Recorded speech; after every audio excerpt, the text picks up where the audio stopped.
Dice la Biblia que muchas de las cosas que él recibió y muchas de las cosas que él dejó escritas en su libro, él no las entendía.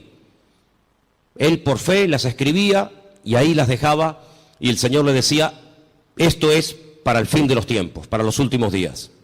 Y otro hombre que dice literalmente en Génesis 49:1, no lo vamos a leer, pero si lo quieren, recuérdenlo.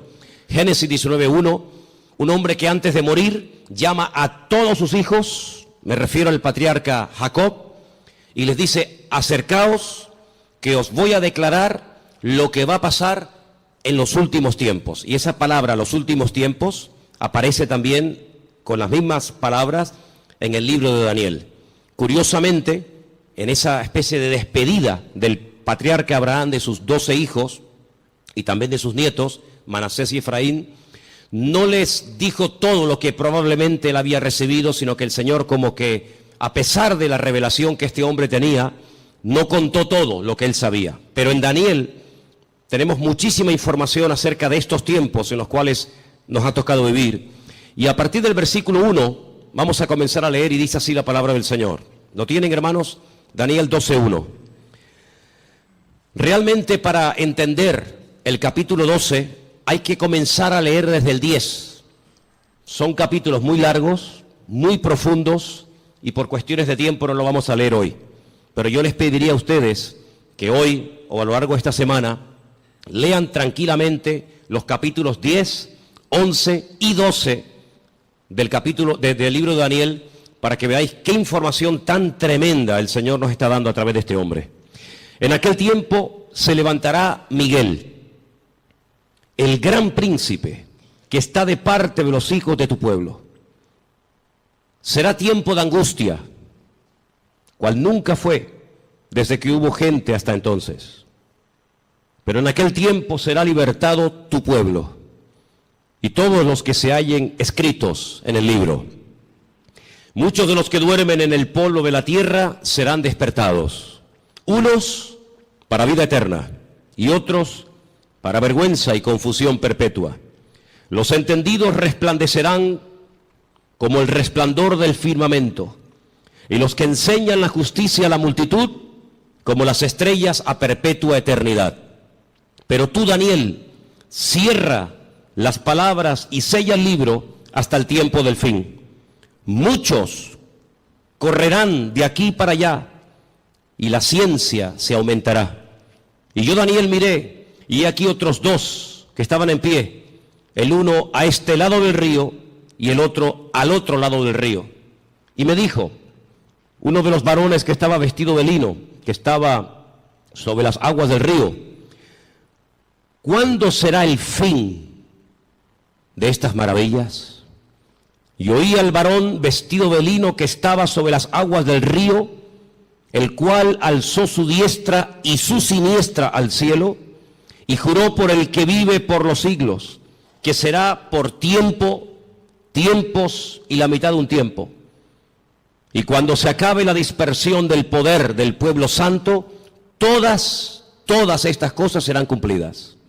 Y yo oí, mas no entendí. Y dije: Señor mío, ¿cuál será el fin de estas cosas? Él respondió: anda, Daniel, pues estas palabras están cerradas y selladas hasta el tiempo del fin. Muchos serán limpios y emblanquecidos y purificados. Los impíos procederán impíamente, y ninguno de los impíos entenderá, pero los entendidos comprenderán. Y desde el tiempo que se ha quitado el continuo sacrificio hasta la abominación desoladora, habrá 1290 días. Bienaventurado el que espere y llegue a 1335 días. Y tú irás hasta el fin y reposarás y te levantarás para recibir tu heredad al fin de los días. ¿Cuántos dicen amén? No es un libro fácil, ¿saben? Es un libro que además hay partes, no todo. Estos capítulos no, gracias a Dios, pero hay otros capítulos que están escritos en arameo. Y aunque se escriben las letras igual, las palabras significan cosas diferentes. Por lo tanto, esos capítulos, yo particularmente en arameo sí los puedo leer, pero no los entiendo porque no hablo arameo. Pero estos capítulos 10, 11 y 12 están escritos en hebreo y son muy interesantes porque hay expresiones, hay hebraísmos, hay palabras que tienen una profundidad, un sentido mucho más profundo que lo que a priori se puede entender, se puede ver, ¿no? ¿Por dónde empezamos? Bueno, hermanos, solamente decirles algo. ¿Os dais cuenta cómo está el mundo? En cuestión de días, en cuestión de semanas, el panorama mundial ha cambiado completamente. Profecías que hacían cientos, por no decir miles de años, que han estado ahí como dormidas, están surgiendo las circunstancias, se están dando las situaciones para que así, en un abrir y cerrar de ojos, en cualquier momento, puede iniciar una situación de tal magnitud que ya no hay marcha atrás. De hecho, yo me atrevería a decir esta tarde que estamos en este momento en una situación en la que ya no hay marcha atrás.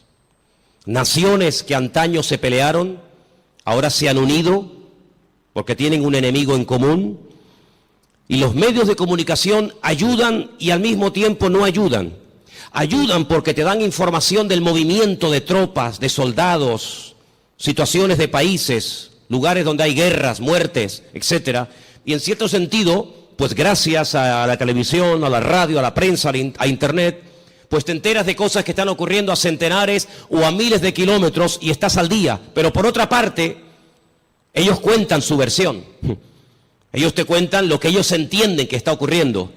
Pero sin embargo, el creyente tiene que tener la sabiduría y la comprensión espiritual para ver mucho más allá y leer e interpretar correctamente lo que está ocurriendo. Hay una profecía que lleva miles de años, vamos a decir entre comillas, dormida, y tiene que ver con la ciudad de Damasco, capital de Siria.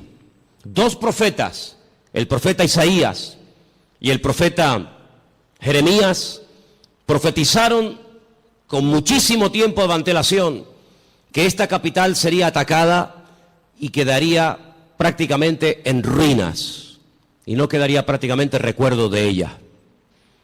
No vamos a leer todos los versículos que tengo porque si les digo la verdad, tengo tanto material sobre todo esto que podríamos estar aquí una semana entera sin salir, se lo puedo asegurar. Pero para los que estén tomando nota, y como además esto queda grabado, después ustedes pueden ir a su casa y volver a escuchar el mensaje, Isaías 17:1, Jeremías 49:23, en esa porción está la profecía que va dirigida específicamente a la ciudad de Damasco. La destrucción de esta ciudad, una de las ciudades más antiguas del mundo, junto con, por ejemplo, Jericó y también con la ciudad de Jerusalén y otras. De toda la vida se ha creído que en algún momento Israel atacaría Damasco y la destruiría. De hecho, ha estado en varias ocasiones a punto de destruir Damasco. Pero no ha sido así. Son los mismos sirios, peleándose unos contra otros, todos contra todos, los que están destruyendo un país que antaño fue un lugar donde miles y miles de cristianos vivían. Un lugar donde dice la Biblia que el apóstol Pablo se dirigía para perseguir a los cristianos porque aquello era un reducto, un lugar donde los cristianos se refugiaban. Y dice que mientras iba camino hacia Damasco, la Escritura dice que el Señor le salió en el camino y se le reveló como el camino, la verdad y la vida, como el Mesías. Y fue camino a Damasco que el apóstol Pablo llegó a conocer el Evangelio y al verdadero Mesías. Y fue en la ciudad de Damasco donde fue bautizado.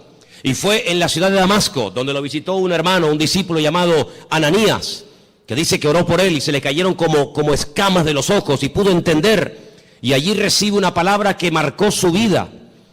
Allí recibe una palabra profética y le dice: mira, el Señor se te ha aparecido en el camino, se te ha revelado, te está liberando. Yo en estos días he estado hablando acerca de varios tipos de ataduras, ataduras espirituales, ataduras físicas, ataduras mentales. El Señor dice: yo te he desatado, yo te rompo toda ligadura de prejuicios, de cultura, de religión, de rechazo a otras naciones, y te libero de tu pueblo y te envío lejos a los gentiles para que le abras los ojos y para que entiendan lo que tú ya has entendido. Pero también le profetiza los sufrimientos y las torturas y el camino arduo por donde tendrá que pasar hasta llegar a la meta, hasta llegar a la presencia del Señor, ¿verdad? Y estamos viendo cómo en Siria ya sinceramente todas las cifras se quedan cortas, porque ¿quién realmente sabe cuánta gente ha muerto, cuántos están muriendo, cuántos van a terminar de morir en el país de Siria, un país que está en el norte de Israel, que lo separa, digamos, esa frontera natural llamada los Altos del Golán, esa especie de balcón donde allí se encuentra el famoso Monte Hermón, ¿verdad?, del cual habla el Salmo 133, ¿verdad? Mirad cuán bueno y cuán delicioso es los hermanos juntos en armonía, y ahí habla de ese hermoso monte.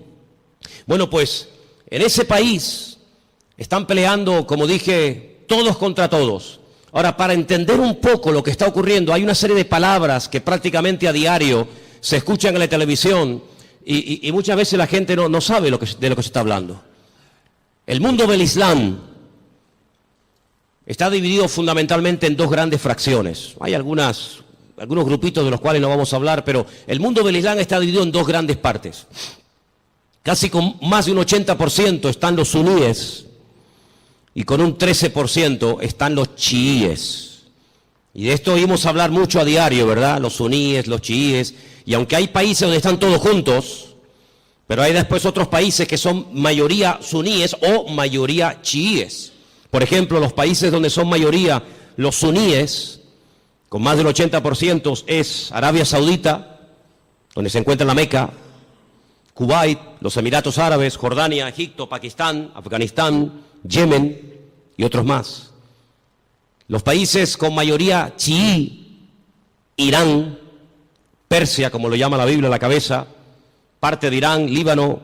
Decir Siria, pues es un poco complicado, porque en Siria están ahí todos contra todos, Azerbaiyán, Bahrein. Cada uno de estos grupos, todos creen en el profeta Mahoma, todos leen el mismo libro, el Corán, pero hay grandes diferencias entre unos y otros. Daré algunas pinceladas para que nos situemos y sepamos de lo que estamos hablando y por qué se matan y por qué se odian tanto los suníes y los chiíes. En cada uno de estos bandos, por decirlo de alguna manera, o de estas fracciones, hay diferentes grupos armados que pelean contra los otros.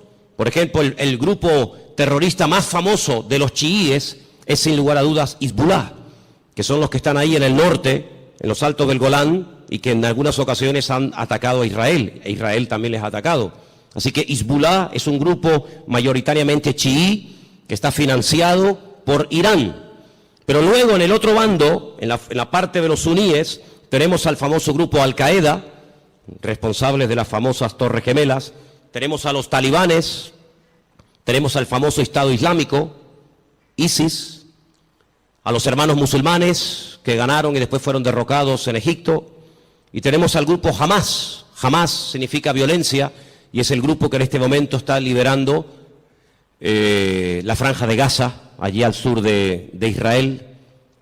¿Por qué se llevan tan mal los chiíes y los suníes? A la muerte del profeta Mahoma, su yerno, que a la vez era su primo, llamado Alí, fue el que ocupó el lugar del profeta Mahoma. Sin embargo, en el grupo de los suníes, su suegro, que fue el que recopiló todas las cosas acerca del Corán, que era de la misma tribu que Mahoma, Abu Bakr, era el que tomó el liderazgo del Islam. La palabra suní viene de la palabra árabe suma, que significa código de conducta. Ellos creen en los ulemas, que son los doctores, los teólogos del Corán, y son los únicos que pueden, digamos, interpretar lo que dice el Corán, los textos del Corán. Por otro lado, los chiíes tienen a los famosos ayatolás, y ellos lo que hacen es que unen la política y la religión, y hay ahí una lucha, porque los suníes dicen que entre Alá y el hombre no puede haber ningún tipo de intermediarios, no se puede adorar a nadie más que a Alá, ¿sí? Pero sin embargo los chiíes, aunque también adoran a Alá y creen en el Corán, y van a la Meca en peregrinación. De hecho, sabéis, la última peregrinación ha sido, como todos los años, catastrófica. Han muerto casi 800 chiíes, la mayoría de ellos procedentes de Irán y de otros países chiitas. pues ellos además en sus mezquitas tienen fotografías de sus mártires, entre comillas, de sus santos, y en cierto sentido como casi que los veneran. Así que estos dos bandos están enfrentados los unos contra los otros. Y allí en Siria, por ejemplo, están peleando los chiíes contra los suníes contra los chiíes. Unos son apoyados por unos países, otros son apoyados por otros países. Pero curiosamente nada de lo que ocurre en el mundo ocurre por casualidad. Todo tiene una razón de ser. Los hombres no pueden ir de un lugar a otro si Dios no lo permite. Las naciones no pueden dejar sus territorios y abarcar o conquistar otros territorios si Dios no lo permite.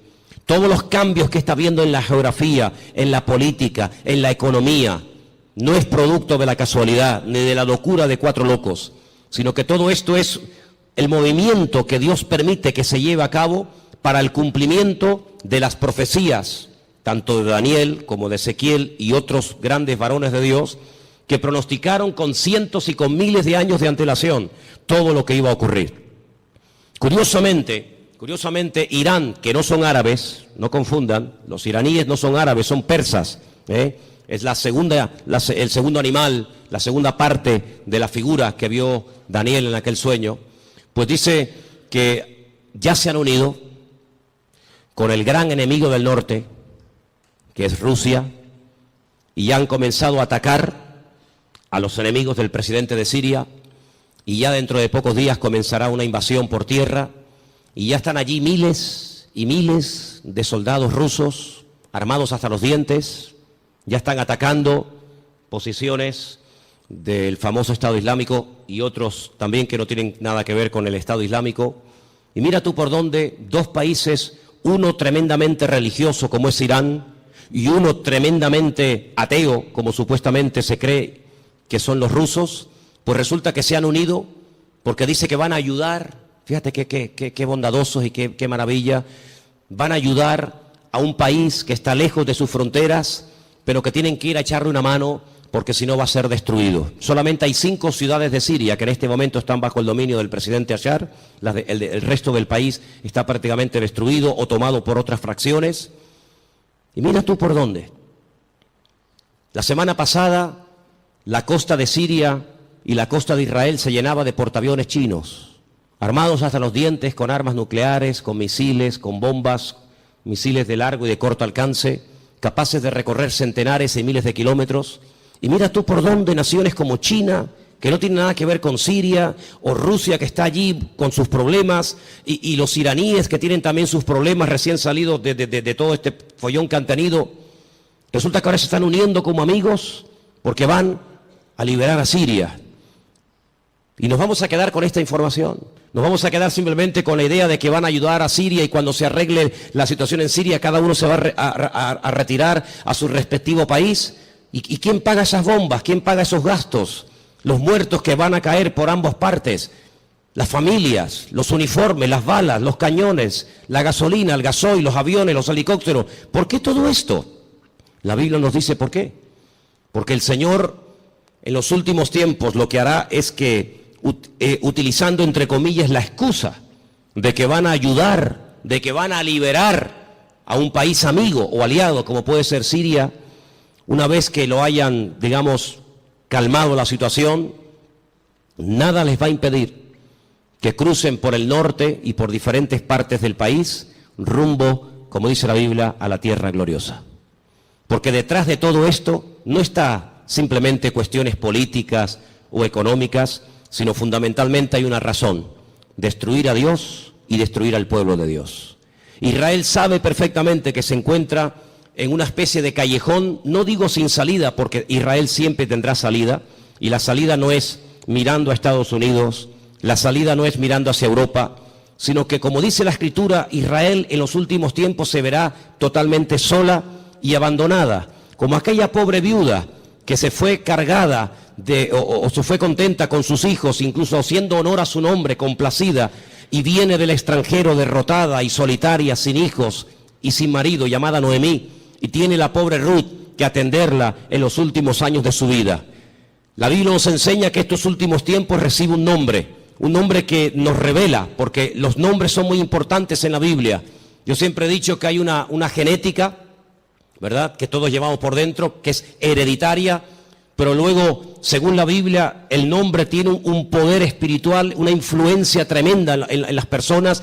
Es una especie de código genético espiritual, ¿verdad?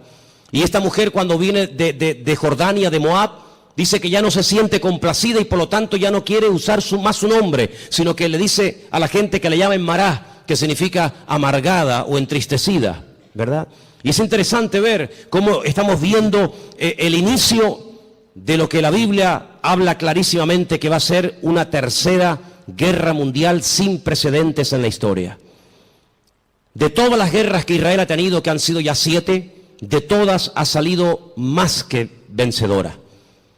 Le han atacado por todas partes, de noche, de día, en plenos días de fiesta importantes. Por todas partes, de todas y cada una de las guerras que Israel ha tenido hasta el día de hoy, de todas ha salido victorioso. De esta guerra que está a punto de producirse en cuestión de días, semanas o meses, la única forma de salir con vida es que venga el Mesías en persona y les ayude. Esta guerra es una guerra que jamás se ha visto. Hemos leído en esta tarde en el capítulo 12 de Daniel que hay una especie de protección sobrenatural tipificada o representada en un soldado espiritual, en un arcángel llamado Miguel, que aparece en varias ocasiones en distintas partes de la Biblia. Solamente hay 2 ángeles en la Biblia, solamente 2 ángeles en la Biblia, que la Biblia nos revela su nombre, Gabriel y Miguel. La Escritura dice que Josué, antes de entrar a tomar posesión de la tierra, vio a un varón, y la descripción que nos da el libro de Josué se asemeja mucho a la descripción que nos da Daniel en el capítulo 12, y nos da a entender de que este arcángel tremendamente poderoso llamado Mijael, que significa quien como Dios, Mijael, pues es una protección espiritual que Dios le ha asignado a este pueblo. En algún momento puntual, solamente Dios sabe cuándo, este arcángel, este varón de Dios tremendamente poderoso, que contendió con Satanás por el cuerpo de Moisés, dice el libro de Judas, será quitado, será desplazado, y entonces dice que será un tiempo de angustia cual nunca hubo gente, y más que gente la palabra es naciones. Desde que hay naciones sobre la faz de la tierra, dice la Biblia que nunca el hombre habrá visto una guerra de tal magnitud, con tanta cantidad de soldados, de armamento y de tropas como esta última. Vamos a leer dentro de unos momentos algunos textos de la Biblia, pero es impresionante los datos que la Biblia te da antes de que comience la guerra. Aún no ha comenzado, aún no existía el siglo XX, o el siglo XXI, cuando todo esto se escribió, y los profetas, por revelación del Señor, recibieron los datos concretos y específicos sobre esta guerra. Por ejemplo, nos dice que llegarán a intervenir más de 200 millones de soldados. Jamás ha habido ninguna guerra con tantos millones de soldados. 200 millones de soldados. Esta guerra se describe de una forma tremenda, con unos detalles que te quedas con la boca abierta en 3 capítulos de la Biblia. Creo que soy capaz de recordar estas cifras. Ezequiel 38 y 39 y Zacarías capítulo 14. Ahí tenéis toda la información acerca de esta tremenda batalla que empezará por el norte, capitaneada y dirigida nada más y nada menos que por Rusia. En el capítulo 38 del libro de Ezequiel nos dice algunas cosas muy interesantes sobre este tiempo final.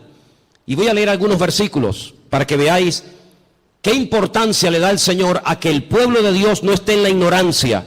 Hay gente que está muy distraída, muy sumergida en sus problemas, muy metidos en sus cuestiones y se olvidan de que el Señor en su palabra nos dice que tenemos que levantar la vista y darnos cuenta de que nuestra redención está cercana. Ezequiel 38 dice, versículo 1, vino palabra del Señor diciendo, hijo de hombre, pon tu rostro contra Gog. Gog es el nombre, digamos, simbólico, no es que se llame así, de una región que la Biblia lo llama Magot, que está en todo lo que sería todo el territorio que ocupa Rusia actualmente. Y fijaros que hay 2 nombres de hombres, solamente 2 hombres de hombres que curiosamente tanto en español como en hebreo empiezan y terminan con la misma letra. Uno es el nombre David. David empieza con una letra llamada Dalet y termina con otra letra llamada Dalet. Y esto nos habla acerca de que David era un hombre que cuando lo conocías así era. No es que lo vas conociendo y es completamente diferente. Es un hombre que no tiene dos caras, no tiene dos personalidades, no tiene doblez en su carácter. David era así. Por eso esa letra que empieza y esa letra que termina es la misma, como diciendo que David es un hombre que es lo que ves, no hay más. Curiosamente, en un acto de imitación sin precedentes en la historia, a este líder político se le pone un nombre simbólico cuya letra empieza por la G o la Gimel en hebreo y con la misma letra termina la G o la Gimel, God, como diciendo que lo que ves es lo que hay. En David era lo positivo. Si ves que es un hombre espiritual, es que es espiritual. Si ves que es un hombre valiente, es que es valiente. No es que dé impresión de valiente y luego es un cobarde. No es que es un hombre aparentemente espiritual y luego es un carnal. No, no. Bueno, pues en God, en este personaje que nosotros lo conocemos más famoso como el nombre del famoso anticristo, si tú lo ves así, así es como es. Es malo, es apoyado por el diablo, etcétera, etcétera. Y dice aquí, así ha dicho el Señor, he aquí yo estoy contra ti, oh God, príncipe soberano de Mesec y Tubal. Estos son hijos de Noé. Te quebrantaré, pondré garfios en tus quijadas y te sacaré a ti y a todo tu ejército, caballos, jinetes, en todo equipados, gran multitud de paveses, escudos, teniendo todos ellos espada. Y ahora menciona una coalición, no están todos nombrados, una pequeña coalición de naciones que se van a unir. Y menciona Persia, y ya hemos dicho que Persia, ¿quién es? Ok, es Irán. Cus, tenemos Etiopía, tenemos Libia, con otros nombres, todos ellos con escudo, con yelmo, Gomer, sus tropas, la casa de Togarma, los confines del norte, sus tropas. Prepárate, apercíbete tú y toda tu multitud que se ha reunido a ti, y sé tú su guardia. Pero si leemos un poquito más adelante, versículo 15, vendrás de tu lugar de las regiones del norte, y tú y muchos pueblos contigo. Fíjate, todos ellos a caballo, gran multitud, poderoso ejército. Subirás contra mi pueblo Israel. Sí, es inevitable que este hombre ataque a Israel, es inevitable. Bueno, pero es que van a ir a Siria. La noticia no dice nada de Israel. Las noticias no, pero la Biblia sí. Y las noticias no pueden saber la información que tú y yo tenemos en esta tarde. Mañana Telecinco no puede decir, le presentarían una denuncia, diría, esta gente está loca. Mañana no vamos a ver en Telecinco, en Antena 3, que Rusia pretende apoderarse de los altos del Golán con la intención de atacar Israel. Me dice, pues ustedes están locos. No. Las noticias no te lo van a decir, te lo estoy diciendo yo, te lo está diciendo el Señor a través de mi boca. Subirás contra mi pueblo Israel como nublado para cubrir la tierra y será al cabo de los días, al final de los tiempos, en estos tiempos. ¿Y qué dice aquí? Y te traeré sobre mi tierra.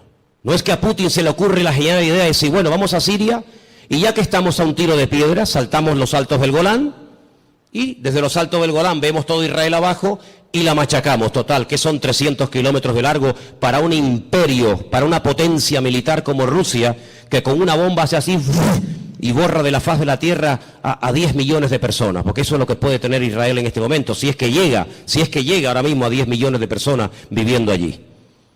¿Qué puede impedir? Pero no es él el que lo decide, es Dios el que le dice a God, ven a mi tierra, ven. Y entonces dice, para que las naciones me conozcan, cuando sea santificado en ti, oh God, delante de tus ojos. Así dice el Señor, ¿no eres tú aquel de quien hablé yo en tiempos pasados por mis siervos los profetas de Israel, los cuales profetizaron en aquellos tiempos que yo te había de traer sobre ellos? Israel sabe perfectamente que Rusia les va a atacar en cualquier momento. Ya lo hicieron hace poco allí en Ucrania, en el país de nuestro hermano. No se cortan un pelo, no tienen ningún problema, tienen afán de expansión. Quieren recuperar lo perdido e incluso lo que nunca fue de ellos. No atacaron en un momento determinado un país que no tenía nada que ver con Rusia, como fue Afganistán. La Biblia profetiza que Rusia va a atacar en los últimos tiempos a Israel.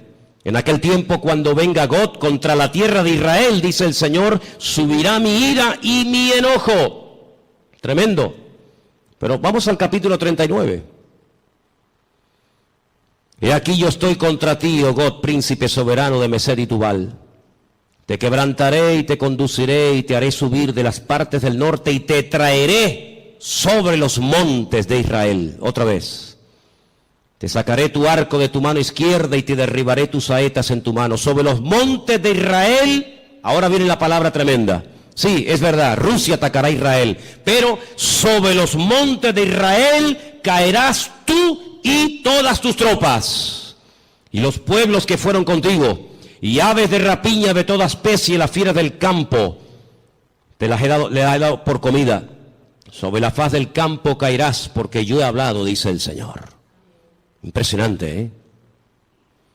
Enviaré fuego sobre Magog, sobre los que moran con seguridad en las costas, y sabrán que yo soy el Señor. Y haré notorio mi santo nombre en medio de mi pueblo Israel, y nunca más dejaré profanar mi santo nombre.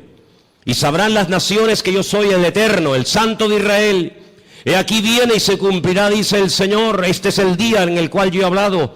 Los moradores de la ciudad de Israel saldrán y encenderán y quemarán armas, escudos, paveses, arcos, saetas, dardos de mano y de lanzas, y los quemarán en el fuego por 7 años. Durante 7 años tendrán combustible, tendrán armamento de todo lo que abandonaron estas tropas tremendas. No traerán leña del campo ni cortarán de los árboles, sino quemarán las armas en el fuego y despojarán a sus despojadores y robarán a los que les robaron, dice el Señor. En aquel tiempo, qué tremendo, en aquel tiempo yo daré a Gog lugar para sepultura allí en Israel. Allí va a ser enterrado este personaje que lo llamamos el anticristo, que Ezequiel lo llama Gog. Allí va a ser enterrado, y después le voy a decir cómo el Señor es tan misericordioso que permite que el anticristo o Gog, ¿por qué el Señor permite a un personaje tan ruin y tan malo que sea enterrado en Israel y no despedazado, comido por las fieras? Vais a ver qué misericordioso es el Señor. En aquel tiempo yo daré a Gog lugar para sepultura allí en Israel, en el valle de los que pasan al oriente del mar, obstruirá el paso a los transeúntes, pues allí enterrarán a Gog y a toda su multitud, y lo llamarán el valle de Hamón Gog, que significa la multitud de Gog. La casa de Israel los estará enterrando por 7 meses. ¡Qué matanza, hermanos! 7 meses enterrando cadáveres. Impresionante, ¿eh? Versículo 13. Los enterrará todo el pueblo de la tierra, y será para ellos célebre el día en el que yo sea glorificado, dice el Señor. Tomarán hombres a jornal que vayan por el país con los que viajen para enterrar a los que queden sobre la faz de la tierra, a fin de limpiarla, y al cabo de 7 meses harán el reconocimiento. Pasarán los que irán por el país, y el que vea los huesos de algún hombre pondrá junto a ellos una señal, hasta que los entierren los sepultureros en el valle de Hamón Gog. Versículo 21, pondré mi gloria entre las naciones, y todas las naciones verán el juicio, mi juicio que habré hecho, y mi mano sobre ellos. Es increíble, ¿no? Como el profeta Ezequiel pudo describir con una exactitud tremenda cuánto tiempo estarán enterrando cadáveres, cuántos años quemando armamento al fuego. ¿Quién es este hombre Gog? Si ustedes estudian los nombres de los hijos de Noé, porque de ahí arranca todo. Una de las cosas que tenemos que tener bien claro es que el futuro está escrito, está codificado en el pasado. Todo está escrito en el Génesis. Y para poder comprender lo que va a pasar en el futuro, hay que saber lo que pasó en el pasado. 3 hijos tuvo Noé: Sem, Can y Jafet.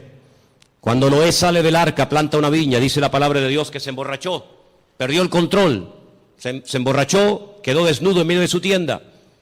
Y uno de sus hijos, Can, dice el texto hebreo, que se rió, se burló de su padre, no lo cubrió, no lo tapó, lo humilló, se lo contó a sus hermanos, incluso hasta intentó propasarse con su propio hermano, con su propio padre. Sus 2 hermanos fueron de espalda caminando y taparon a su padre. Fíjate qué misericordioso es el Señor, que este personaje que es descendiente de Jafet, no de Can, no de Sem, sino de Jafet, por haber cubierto a su padre, él será cubierto con tierra en los últimos tiempos, en la tierra de Israel. El refrán dice, midá keneged midá, lo que siembras es lo que cosechas, medida por medida. ¿Por qué esperó el pueblo de Israel por María? Al fin y al cabo era una, el resto era tanta gente, 2 millones de personas. ¿Por qué esperó todo el pueblo por María? Porque María, cuando Moisés era pequeño, esperó a ver cuál era el futuro de su hermano Moisés, y no se fue hasta que la hija del faraón lo adoptó y se lo llevó al palacio. Y por ese acto de esperar, de preocuparse por el futuro de su hermanito, que en aquel tiempo era un bebé de 3 mesitos, por ese acto de misericordia y de amor y de interés, años más tarde, el pueblo la espera a ella. Y siempre es así. De ahí que Pablo diga a los Gálatas, si queréis cosechar, tenéis que sembrar, pero sembrar abundantemente para poder cosechar abundantemente. Así que este personaje está a punto de aparecer. Este famoso anticristo está a punto de aparecer, pero ya lo hemos dicho en muchas ocasiones, que en los últimos tiempos habrá una influencia de una institución religiosa que describe perfectamente el libro del Apocalipsis, que dice cómo se visten, dónde están, cómo hablan, cómo no hablan, etcétera, etcétera. Es increíble el impacto que en tan poco tiempo ha producido el Papa Francisco. Es increíble, ¿no? En tan poco tiempo le ha caído bien a todo el mundo. No hay nadie que diga nada malo de Francisco. Fue a Israel y a los judíos, a los rabinos les cayó bien. Incluso llegó a ir al Muro de los Lamentos y puso su petición entre las rendijas del muro. Después se fue con Abu Hamas, el presidente de la autoridad palestina, y le cayó estupendamente y casi se hicieron amigos y rezaron juntos mirando hacia la Meca. Se fue a Turquía y en la famosa mezquita de Turquía, orando hacia la Meca, le cayó de maravilla a los musulmanes. A todo el mundo le cae bien, a los artistas, incluso a los ateos. Recientemente escuchaba a un político ateo que decía, me cae muy bien este hombre, aunque yo no soy creyente ni creo en Dios, pero me cae muy bien este hombre. Dieron la vuelta al mundo en cuestión de minutos las declaraciones que hizo en un avión mientras viajaba, cuando le preguntaron por los homosexuales, por los gays, y él dijo, ¿quién soy yo? ¿Quién soy yo para juzgar a los gays? Y todo el mundo comenzó a decir, la iglesia está cambiando. Qué diferente, la postura de este Papa en comparación con los otros dos que eran tan intransigentes y tan radicales. ¿Quién soy yo para juzgar? No pasó mucho tiempo y ya hizo juicio sobre uno de sus trabajadores. Ayer un sacerdote, dice él, que salió del armario porque Dios así se lo había pedido y así lo había querido, y fulminantemente fue destituido, ¿no? Qué contradicción con las declaraciones del avión, ¿no? Pero en los últimos tiempos la Biblia nos enseña que habrá una especie de religión que le va a caer bien a todo el mundo. Será capaz de ir con los musulmanes, con los judíos, con los cristianos. Dicho sea de paso, hace muy poco tiempo este Papa se fue por primera vez en toda la historia con un pastor muy conocido por nosotros a una iglesia evangélica en la ciudad de Caserta, en Italia, donde yo estuve ahora hace unos días. Estuvo con un montón de pastores que vinieron de Argentina, puesto que el Papa es argentino, y allí tuvieron un culto donde él estuvo como uno más. Hicieron un tiempito de oración, y él hizo una oración incluso, y todos participaron, y se sacaron fotografías, y todo el mundo, qué contento, ¿verdad? La Biblia nos enseña que las rameras son capaces de irse con gente mayor y con gente joven. Las rameras son capaces de irse con gente sin dientes y con gente con dentadura perfecta. Las prostitutas son capaces de trabajar de día o de noche, y lo mismo le da a irse con un blanco, con un negro, con un rico, con un pobre, con un cristiano, con un ateo, con un satánico, le da igual, porque ese es su trabajo, llevarse bien con todo el mundo para sacarle lo que ella quiera a cambio. Y la palabra de Dios nos enseña que en los últimos tiempos la política y la religión se casarán y se unirán. Qué tremendo los lugares y las conversaciones que últimamente está manteniendo el Papa y muchos políticos viajando de un lugar para otro. Todo está preparado. Y hermanos, esto no ha hecho más que empezar, pero en cualquier momento salta la chispa. Y lo que tenemos que preguntarnos todos y cada uno de nosotros, ¿qué mensaje nos está dando el Señor? Yo vengo diciendo hace mucho tiempo que Dios está hablando y hablando y hablando y hablando. El problema no es que Dios no hable, el problema es que hay muchos que no le entienden, o si le entienden se hacen los distraídos. Dije hace unas semanas atrás que Dios no solamente habla a través de la palabra, claro, lo sabemos. El que lee la Biblia está leyendo la palabra de Dios, el SMS de Dios, el WhatsApp de Dios, y sabe perfectamente lo que Dios quiere y lo que Dios no quiere. Pero ¿y los que no leen la Biblia? El que no le interesa o no quiere, o dice él que no entiende la Biblia, pues Dios también le está hablando a toda la humanidad. Quiero que vengan conmigo a Génesis 1, capítulo 14, para que os deis cuenta algo tremendo que el Señor dijo en un principio. Allí está, en el Génesis 1, 14. Dio una señal, dio un mensaje muy interesante. Y vamos a leerlo en esta tarde. Dice así, Génesis 1, 14. ¿Lo tienen, hermanos? Tengo esta página de la Biblia prácticamente destrozada, entonces espero leerla bien porque la tengo toda pegada. Creo que dice algo así como: y dijo Dios, haya lumbreras en la expansión de los cielos para separar el día de la noche y sirvan de señales para las estaciones. Ahora ya no tengo ese trocito que dice para días y años. Ok, ahí está. ¿Qué es lo que será? Lo mismo que fue. Cuando estudiamos hace unas semanas atrás el Salmo 19, yo dije que el Salmo 19 dice literalmente: los cielos cuentan la gloria de Dios y el firmamento anuncia la obra de sus manos. Un día emite palabra o información a otro día, de tal manera que hay personas paganas, no creyentes, que a lo largo de la historia, incluso hasta en estos tiempos, fíjate lo que te digo, observando no las profecías de la Biblia, sino observando el cielo, el firmamento, llegan a conclusiones tremendas. Quiero decirles que en un momento puntual de la historia de la humanidad, el Señor utilizó el astro rey, el sol, la luna y las estrellas para darle un mensaje profético a uno de sus hijos llamado José. ¿Lo habéis olvidado? Dice que él vio al sol, a la luna y a las estrellas que se postraban delante de él. Y Jacob, cuando oye el sueño de su hijo, él entiende perfectamente lo que le está diciendo. El sol es el padre, la luna es la madre y las estrellas son sus hermanos. Curiosamente, las estrellas, los hermanos, llegaron antes que el sol a Egipto, porque siempre es así: primero es la noche y luego es el día. No primero el día y después la noche. Primero había tinieblas y después vino la luz. La tiniebla siempre precede a la luz.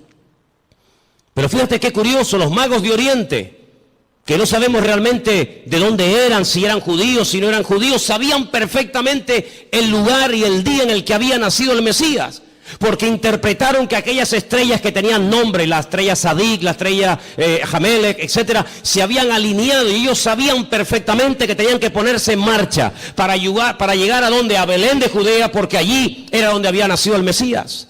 Y es que el Señor en el versículo 14 de Génesis 1 que hemos leído, dice que cuando Él creó el sol, cuando Él creó la luna y Él creó las estrellas, no solamente las creó, número uno, para separar, para hacer diferencia entre el día y la noche, no, sino que dice que las creó para las estaciones. Y la palabra estaciones es la palabra hebrea modín. Y la palabra modín, ¿sabe lo que significa? Fiestas. Es la misma palabra que se emplea en Levítico cuando dice: recuerden las fiestas del Señor. ¿Cuándo tienen que ir? ¿Cuándo no tienen que ir? ¿Cuándo tienen que ponerse en marcha? ¿Cuándo no tienen que ponerse en marcha? En otras palabras, cuando ustedes vean los cielos, ustedes podrán discernir en qué tiempo de su relación con Dios ustedes se encuentran. Es muy importante que tú, hermano y hermana que me escuchas en esta noche, te preguntes: ¿dónde me encuentro ahora mismo en mi camino, en mi relación con Dios?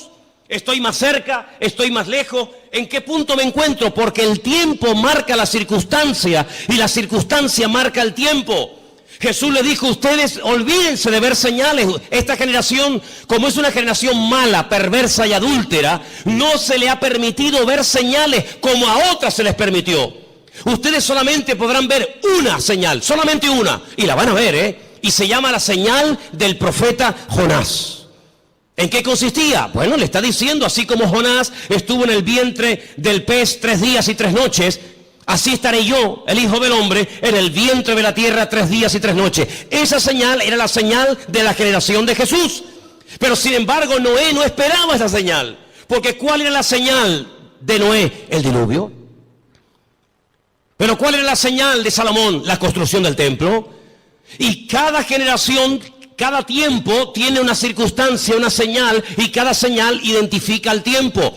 Por eso podemos saber ahora mismo en qué tiempo, en qué lugar, en qué punto del camino yo me encuentro en mi relación con Dios por lo que estoy viendo. Porque repito, la señal, la circunstancia política, social, económica, espiritual, etcétera, etcétera, marca el tiempo en el que yo estoy viviendo. Yo no puedo ver, no puedo orar para ver el nacimiento del Mesías porque Él ya nació, no es la señal de mi tiempo. Yo no puedo esperar, aunque ore, ayune 40 días, tome autoridad y reprenda y declare. Yo no puedo ver al profeta Jonás siendo vomitado en una playa para ir a predicar a los ninivitas. No, porque no es la señal de mi tiempo. Pero ¿cuáles son las señales de nuestro tiempo? Pues algunas de las que les estoy diciendo esta noche. Como Rusia, Persia, las naciones árabes, Europa y el mundo entero le darán la espalda a Israel. Y ustedes dicen, pero ¿cómo es posible que todos? Es que no hay ni uno. No hay ni uno que apoye a Israel. Dice, bueno, los americanos, ya no es como antes. Ya no es como antes. Israel se verá más sola que la una. Y solamente podrá mirar en una sola dirección, hacia arriba. Al Señor tu Dios adorarás y a Él solo servirás. Era como la señal profética en el arca de Noé. El arca de Noé no eran balcones como estos cruceros hermosos que abres la ventana de tu habitación y sales a una terraza. No, el arca de Noé no tenía ventana, no tenía ojo de buey, tenía una sola ventana arriba. No podían mirar a derecha, izquierda, adelante o detrás, no.